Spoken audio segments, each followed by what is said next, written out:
un grand jour parce que c'est la première opération que mène l'association. Il s'agit de faire découvrir aux Tervillois et aux Florangeois le parc de Bettange, qui est assez méconnu malgré son ouverture depuis plusieurs années aux Journées du patrimoine. Alors sur l'histoire de cet ensemble, le château lui-même a été construit en 1830 et il est entouré d'un parc qui a été dessiné en 1856 par le maître de forge Théodore de Gargan. C'est donc un parc de 65 hectares, intégralement clos de grille, une grille en fer forgé magnifique de 3600 mètres de long. Et donc les endroits qu'on peut repérer dans ce parc, c'est donc on part d'ici, il y a un premier étang, il y a deux étangs. Il y a un premier étang avec un kiosque japonais en branchage de fonte, donc qui est vraiment la vitrine de tout l'art et le savoir-faire des sidérurgistes lorrains. Il y a un arbre, un chêne magnifique qui a 450 ans, qui a été labellisé arbre remarquable de France.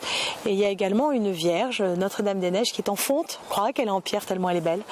Et elle est en fonte. Donc c'est un peu les trois endroits majeurs auxquels on peut rajouter l'allée des Marronniers, qui est ce corridor écologique magnifique de 650 mètres de long, qui abrite de la faune et des marronniers qui ont 150 ans d'âge. L'objectif, c'est de sauvegarder le patrimoine de Bettange. C'est une association qui est également amenée à animer le lieu pour le faire connaître. Il va y avoir 5 événements qui vont être organisés afin de mieux faire connaître le site de Bettange, à la fois son ensemble patrimonial mais aussi son ensemble environnemental, avec la présence de nombreuses espèces d'animaux et notamment des oiseaux et les chauves-souris.